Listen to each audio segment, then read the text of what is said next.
Please subscribe.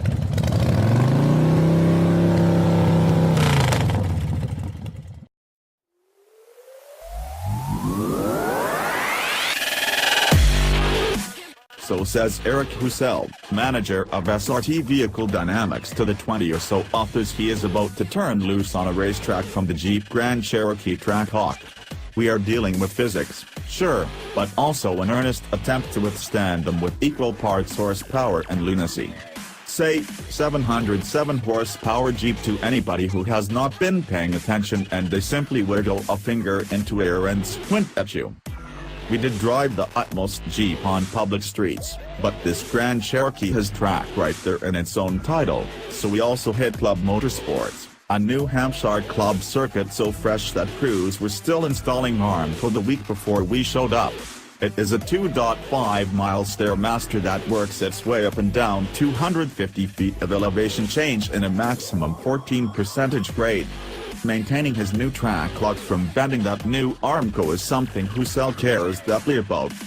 The topography, on the other hand, nobody is too worried about that. Insane as it may be, the Hellcat engine at least ought to be familiar by now.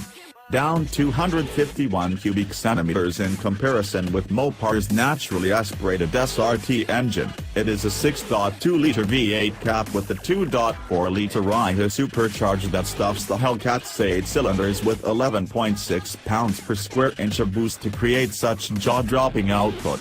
From the Trackhawk, it makes its entire complement of horsepower but loses 5 pounds to foot of torque compared with the automobile applications to 645 because of a more restrictive exhaust system. Caught up in a sledgehammer fight against the supercharged V8, engineers employed the exact same blunt force mentality to the rest of the powertrain. There's a beefier transmission and a stouter transfer case, and the rear drive shaft, half shafts, CV joints, and differential are reinforced. The front axle is unchanged by the regular SRT Jeep. That transmission remains a ZF-supplied 8-speed automatic, now christened 8HP95 and formally rated to handle up to 811 pounds-to-foot. The transfer case paths torque forwards with a broader string than in the naturally aspirated SRT, with forged steel sprockets rather than powdered metal ones. Tube wall thickness is up on the rear drive shaft, while the differential housing gains a bracket, going from 3 to 4. Indoors, the diff itself goes from 2 spider gears to 4, with altered tooth geometry for increased strength. The Hellcat engine alone outweighs its naturally aspirated brother by 108 pounds, and the bigger hammer specification increases the Trackhawk an extra 105 pounds total above the Grand Cherokee SRT, according to Jeep. Like the Challenger SRT Demon, the Trackhawk gets a torque reserve function to assist launching. With launching control triggered, this system cuts gas to individual cylinders while the Jeep is brake-torqued, allowing the engine to rev higher and the supercharger to construct greater boost. Together with the purpose engaged, the blower creates 6.4 pounds per square inch while sitting in the line. What the Trackhawk does not get is any more tire than the Grand Cherokee SRT.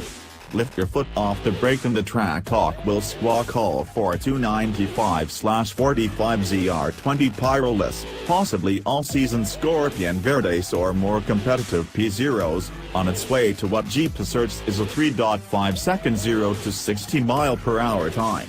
The company claims that the Trackhawk will burn through the quarter-mile in 11.6 seconds, but given our current inability to match SRT's performance claims, we guess that figure could also be just out of reach.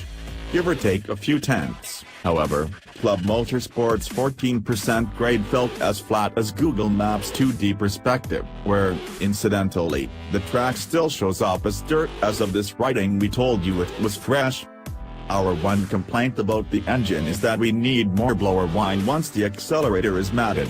There's a fantastic little underlighter loads, but at full throttle, it fades behind the ferocious gargle blaster of an exhaust roar so ferocious it seems like the tailpipes are draining into the cabin. Dive. Dive. Dive.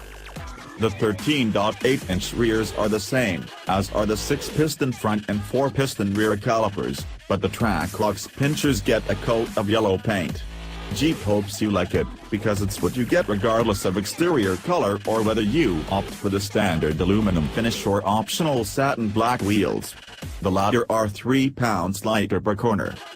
Stealth operator. Those yellow calipers are one of the Trackhawk's few exterior tells. Others include the deleted fog lights, their nests hollowed out for an oil cooler on the passenger side and a cold air intake on the driver's side. A new rear fascia accommodates the quad exhaust outlets. There's a subtle Trackhawk badge on the lower right corner of the liftgate and supercharged script beneath the usual Grand Cherokee ribbon on the front doors.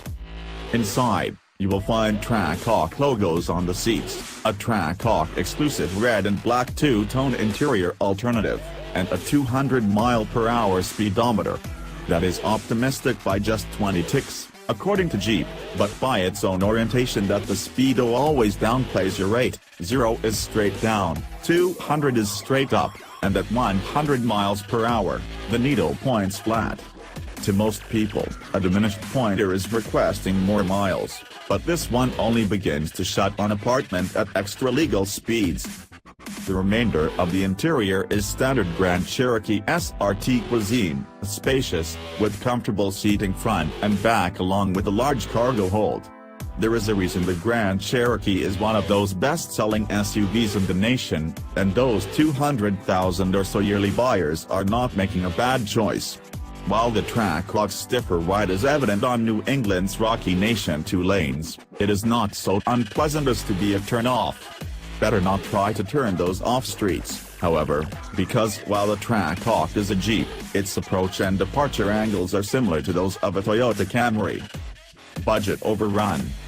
However, the Trackhawk does counter its 707 horsepower mating call using an inevitable rash, its $86,995 base cost. That is $17,905 more than you will pay to obtain a Hellcat engine at a Charger and $20,405 greater than it costs in a Challenger. The Trackhawk is quite nearly as fast as either of these, and it is a lot more drivable. Additionally, it is going to tow 7,200 pounds, enough to allow you to bring the Hellcat of your choice along on a trailer even if it is a spare Trackhawk. The hang-up comes when you start adding options and look at similarly priced performance SUVs. It's not tough to top $100,000 with a Trackhawk.